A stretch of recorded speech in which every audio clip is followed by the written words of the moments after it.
Bismillahirrahmanirrahim. Assalamualaikum warahmatullahi wabarakatuh. Alhamdulillahirrahmanirrahim. Wassalatu wassalamu ala asrofil anbiya'i wal mursalin wa ala alihi wa sahbihi ajmain amma ba'du. Yang terhormat Profesor Dr. Muhammad Anton Athaillah selaku dosen pengampu mata kuliah Kebijakan Ekonomi Publik serta teman-teman yang saya hormati pula. Di sini, saya perwakilan dari kelompok 16, izin membuka presentasi pada kali ini dengan judul Kebijakan Fiskal dan Dampaknya Terhadap Stabilitas Ekonomi Melalui Penguatan Sektor Real, Studi Kasus di Indonesia. Izinkan kami memperkenalkan kelompok 16. Yang pertama yaitu ada saya sendiri, yaitu Reka Fiona Lutfia, selaku moderator dan juga presentator pertama. Kemudian ada juga Rizka Akmalia, selaku presentator kedua. Poin pertama yaitu abstrak. Kebijakan fiskal merupakan instrumen utama yang digunakan pemerintah untuk menggerakkan sektor real yang memiliki dampak signifikan terhadap pertumbuhan ekonomi dan stabilitasnya.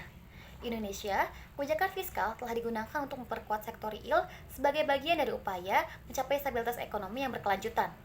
Penelitian ini menggunakan metode kualitatif dengan pendekatan studi literatur yang merupakan serangkaian kegiatan yang berkaitan dengan pengumpulan data dari sumber-sumber pustaka.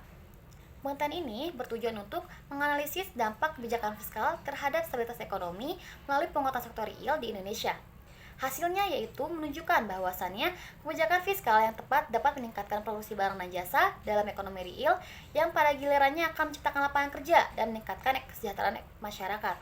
Oleh karena itu, diperlukan koordinasi yang baik antara kebijakan fiskal dan kebijakan moneter untuk mencapai stabilitas ekonomi yang berkelanjutan. Yang kedua yaitu pendahuluan.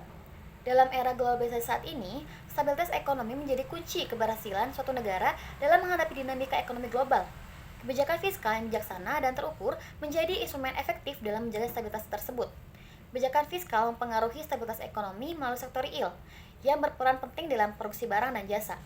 Studi kasus kebijakan fiskal pada sektor real dapat memberikan pemahaman yang mendalam tentang hubungan ini.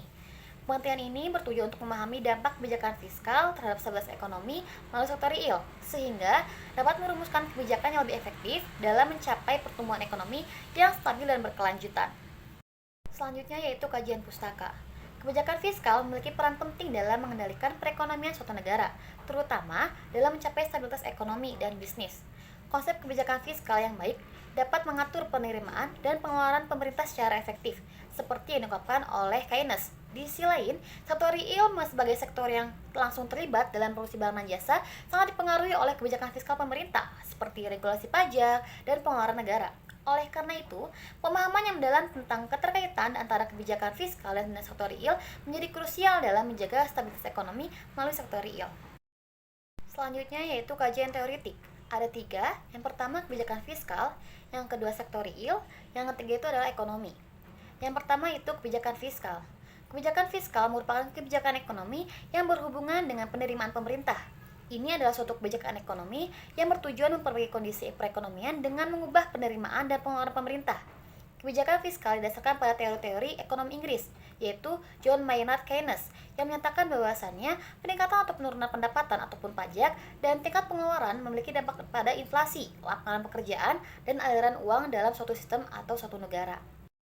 Selanjutnya ada sektor real. Sektor real adalah sektor yang menggambarkan perubahan arus barang dan jasa yang terjadi akibat adanya kegiatan transaksi.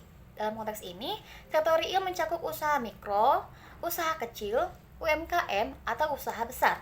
Nah, sektor real adalah sektor penghasil barang seperti pertanian, pertambangan, industri, dan termasuk kegiatan yang terkait dengan pelayanan, wisatawan internasional, dan lain-lain. Ini adalah sektor ekonomi yang langsung menghasilkan output biasanya berupa barang ataupun jasa. Yang ketiga yaitu ekonomi. Kata ekonomi berasal dari bahasa Yunani, yaitu oikonomia, yang berarti manajemen rumah tangga. Oikonomia terdiri dari 2 kata. Yang pertama, oikos yang berarti rumah tangga, dan nomos yang berarti peraturan, aturan atau hukum. Jadi oikonomia mengacu pada peraturan masyarakat sebagai hukum kodrat yang menetapkan rumah tangga yang baik. Ilmu ekonomi membahas berbagai jenis topik, tetapi intinya adalah memahami bagaimana masyarakat mengalokasikan sumber daya yang langka. Menurut Samuel, ilmu ekonomi adalah studi tentang perilaku masyarakat dalam menggunakan sumber daya yang langka untuk memproduksi berbagai komoditas yang kemudian didistribusikan kepada individu atau kelompok dalam masyarakat. Selanjutnya yaitu ada penelitian terdahulu. Nah, penelitian mengenai kebijakan fiskal pernah dilakukan oleh Saniatul Latifah yang mencakup kebijakan fiskal yang diterapkan oleh pemerintah Indonesia dalam menghadapi dampak pandemi COVID-19 terhadap perekonomian. Namun, terdapat perbedaan dan gap antara penelitian tersebut dengan penelitian kami. Penelitian Saniatul Latifah lebih menekankan efektivitas kebijakan fiskal yang telah diterapkan, sedangkan kami ini lebih menitik beratkan pada analisis dampak kebijakan tersebut terhadap sektor real ekonomi dengan memperhatikan hubungan antara kebijakan fiskal dan stabilitas ekonomi. Lalu yang kedua juga ada penelitian yang dilakukan oleh Imam Turmudi yang menekankan pada strategi pemerintah dalam memajukan aspek ekonomi dengan memanfaatkan sumber daya alam serta perbedaan pendekatan kebijakan fiskal dan moneter antara Islam dan juga non-Islam. Sementara kami ini fokus pada pengaruh kebijakan fiskal terhadap stabilitas ekonomi melalui sektor real. Nah, adapun metode yang kami gunakan yaitu kami menggunakan metode kualitatif dengan pendekatan studi literatur yang merupakan serangkaian kegiatan yang berkaitan dengan pengumpulan data dari sumber-sumber pustaka. Nah, menurut Abdul Rahman Soleh, penelitian kepustakaan adalah penelitian yang menggunakan fasilitas kepustakaan seperti buku, majalah, dokumen, catatan sejarah, atau penelitian kepustakaan murni yang terkait dengan objek penelitian untuk mendapatkan data informasi. Kemudian yaitu hasil dan pembahasan. Yang pertama yaitu ada kebijakan fiskal. Nah, kebijakan fiskal ini ada dua prioritas. Yang pertama, mengatasi APBN serta masalah-masalah terkait. Nah, yang kedua itu mengatasi masalah stabilitas ekonomi yang meliputi laju pertumbuhan ekonomi, tingkat inflasi, jumlah kesempatan kerja, atau tingkat pengangguran, dan juga saldo neraca pembayaran. Kebijakan fiskal juga dibagi dua, yaitu ada kebijakan fiskal aktif dan juga kebijakan fiskal pasif. Nah, apa sih perbedaannya? Perbedaan antara kebijakan fiskal aktif dan pasif yaitu kalau kebijakan fiskal aktif itu adalah kebijakan pemerintah yang melibatkan perubahan tingkat pajak atau program pengeluaran negara. Di sisi lain, kebijakan fiskal pasif adalah segala sesuatu yang menurunkan marginal propensity to spend dari pendapatan nasional sehingga mengurangi besarnya pengganda. Nah, kebijakan ini cenderung meningkat defisit pemerintah atau menurunkan surplus pemerintah dan cenderung meningkatkan surplus pemerintah atau menurunkan defisit pemerintah tanpa harus ada tindakan eksplisit oleh para pembuat kebijakan. Selanjutnya yaitu ada bentuk kebijakan fiskal. Nah, kebijakan fiskal ini ada dua golongan. Yang pertama itu ada stabil otomatis dan yang kedua itu ada kebijakan fiskal diskresioner. Yang pertama itu stabil otomatis. Nah, stabil otomatis adalah bentuk sistem fiskal yang sedang berlaku yang sedang secara otomatis cenderung untuk menimbulkan kestabilan dalam kegiatan ekonomi. Contohnya adalah sistem perpajakan yang progresif dan proporsional, lalu kebijakan harga minimum dan sistem asuransi pengangguran. Nah, kalau misalkan kebijakan fiskal diskresioner adalah langkah-langkah dalam bidang pengeluaran pemerintah dan perpajakan yang secara khusus membuat perubahan ke atas sistem yang ada yang bertujuan untuk mengatasi masalah-masalah ekonomi yang dihadapi. Dari sisi teori ada 3 macam kebijakan anggaran. Yang pertama, kebijakan anggaran pembiayaan fungsional yang mengatur pengeluaran pemerintah dengan melihat berbagai akibat tidak langsung terhadap pendapatan nasional dan bertujuan untuk meningkatkan kesempatan kerja. Yang kedua, ada kebijakan pengelolaan anggaran yang mengatur pengeluaran pemerintah, pajakan, dan pinjaman untuk mencapai ekonomi yang mantap. Dan yang ketiga, ada kebijakan stabilitas. Kebijakan stabilitas ini yang mengatur anggaran atau yang mengatur pengeluaran pemerintah dengan melihat besarnya dan melihat manfaat dari berbagai program tersebut. Dilihat dari perbandingan jumlah penerimaan dengan jumlah pengeluaran, kebijakan fiskal dapat dibedakan menjadi 4, yaitu yang pertama ada kebijakan anggaran seimbang. Kebijakan anggaran seimbang adalah kebijakan anggaran di mana pengeluaran dan penerimaan disusun sedemikian rupa sehingga jumlahnya sama. Dan yang kedua ada kebijakan anggaran defisit. Kebijakan anggaran defisit terjadi ketika pengeluaran yang direncanakan lebih besar daripada penerimaan yang diperkirakan. Ini berarti pemerintah harus meminjam untuk menutupi kekurangan tersebut. Dan yang ketiga ada anggaran surplus. Sebaiknya kebijakan anggaran surplus ini terjadi ketika penerimaan lebih besar daripada pengeluaran yang direncanakan. Dalam hal ini, pemerintah memiliki banyak uang dari yang diperlukan dan dapat digunakan untuk membayar utang dan menambah cadangan. Dan yang keempat ada kebijakan anggaran dinamis. Kebijakan anggaran dinamis ini melibatkan dan meningkatkan terus-menerus dalam jumlah penerimaan dan pengeluaran dari waktu ke waktu. Pendekatan ini tidak statis dan mencerminkan perubahan yang terjadi dalam perekonomian dan kebutuhan masyarakat. Kebijakan fiskal adalah untuk mempengaruhi jalannya perekonomian dengan cara mengatur pengeluaran konsumsi pemerintah, jumlah transfer pemerintahan, dan jumlah pajak sehingga dapat mempertingkat pendapatan nasional dan tingkat kesempatan kerja. Tujuan ini meliputi mencegahnya pengangguran. Mencegah pengangguran dengan menggerakkan pos permintaan dan pengeluaran. Dan yang kedua ada mendorong pertumbuhan ekonomi. Kebijakan fiskal digunakan sebagai sarana untuk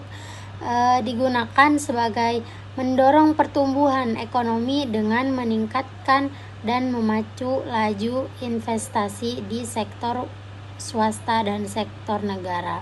Dan yang ketiga atau yang C, mendorong investasi optimal secara sosial. Kebijakan fiskal bertujuan untuk mendorong investasi optimal secara sosial yang dapat membentuk pasar yang lebih luas.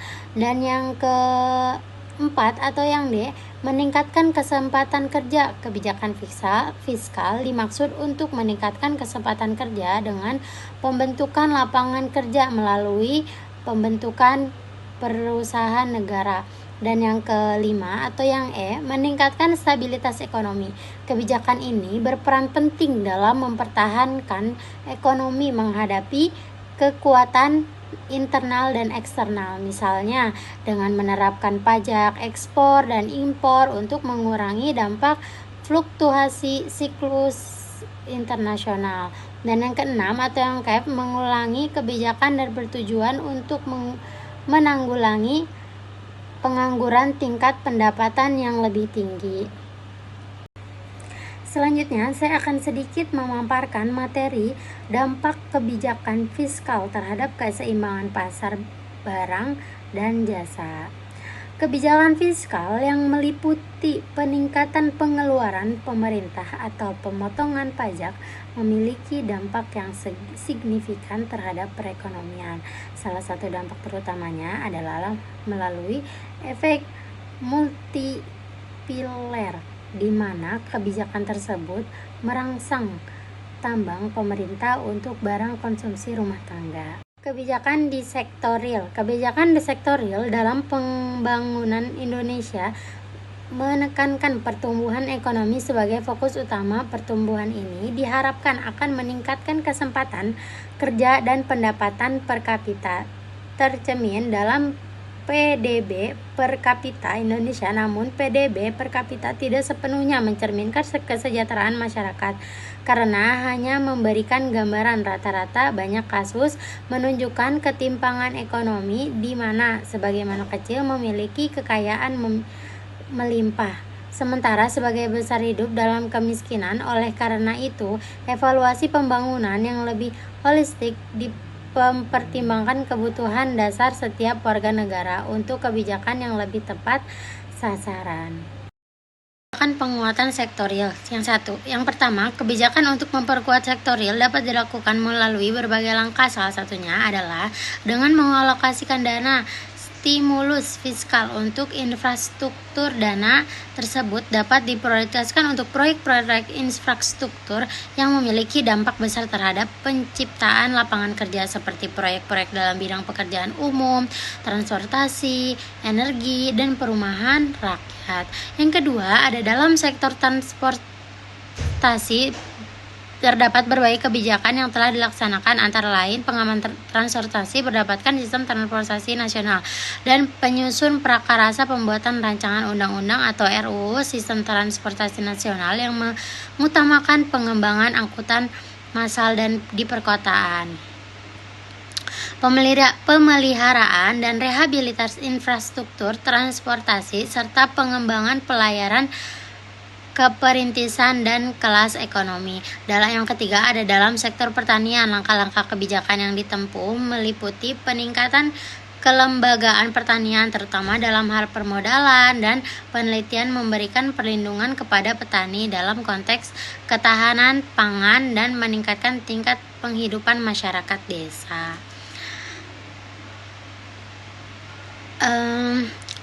Sistem usaha perikanan melalui pengembangan kemitraan, subsidi benih ikan dan pakan ikan, penguatan kebijakan dan peraturan dalam pemasaran produk, penguatan akses permodalan nelayan, dan meningkatkan industri pengolahan ikan di bidang kehutanan. Beberapa kebijakan yang dilakukan meliputi penataan ulang arah, reformasi sektor perkayuan, pembatasan pemerintahan kayu bulat.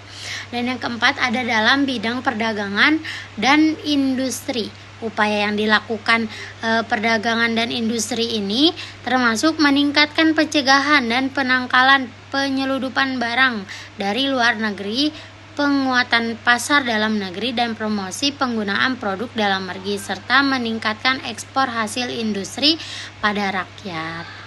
Berbasis real. Indonesia memiliki potensi sumber daya alam seperti pertanian, perikanan, dan kelautan.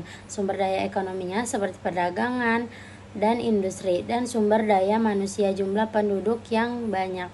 Menurut Dr. Abdurrahman Al-Maliki dalam kitab Siasa Al-Istiqadiyah Al-Mutsalah, sumber-sumber ini terdiri dari ekonomi berbasis real yang meliputi pertanian, perindustrian, perdagangan, dan jasa manusia. Pertama, pertanian berfokus pada peningkatan produksi dengan intensifikasi pertanian. Indonesia memiliki lahan kering terbengkalai sekitar 300 hektar di Pulau Jawa, sekitar luas lahan tidur sekitar 11 hektar, dan potensi lahan lebak dan pasang surut sekitar 20,19 juta hektar yang sebagian besar potensi untuk pertanian.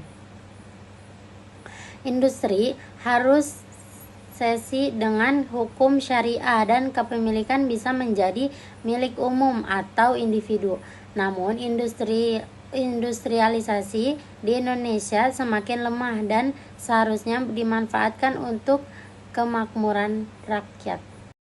Baik, terima kasih. Sekian pemaparan dari kelompok 16. Apabila ada pertanyaan, boleh sampaikan di kolom komentar.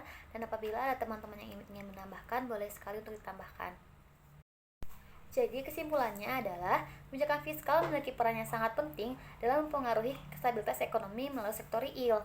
Melalui kebijakan fiskal, pemerintah dapat mengatur pengeluaran dan pendapatan untuk mempengaruhi tingkat pertumbuhan ekonomi, inflasi, tingkat pengangguran, dan saldo neraca pembayaran. Nah, di Indonesia, kebijakan fiskal dikelola oleh Menteri Keuangan dengan tujuan yaitu mengatasi defisit APBN dan menjaga stabilitas ekonomi makro. Lalu, pentingnya kebijakan fiskal dalam penguatan sektor real juga tercermin dalam langkah-langkah kebijakan yang telah dilakukan, seperti alokasi dana stimulus fiskal untuk infrastruktur, pengembangan sektor pertanian, perikanan, kehutanan, serta perdagangan dan industri. Langkah-langkah ini bertujuan untuk meningkatkan produksi, menciptakan lapangan pekerjaan, dan meningkatkan kesejahteraan masyarakat. Dengan demikian, kebijakan fiskal yang tepat dapat memberikan dampak positif terhadap stabilitas ekonomi melalui penguatan sektor real. Nah, sekian penyampaian dari kelompok kami. Kami mohon maaf apabila ada kesalahan. Terima kasih atas partisipasinya. Wassalamualaikum warahmatullahi wabarakatuh.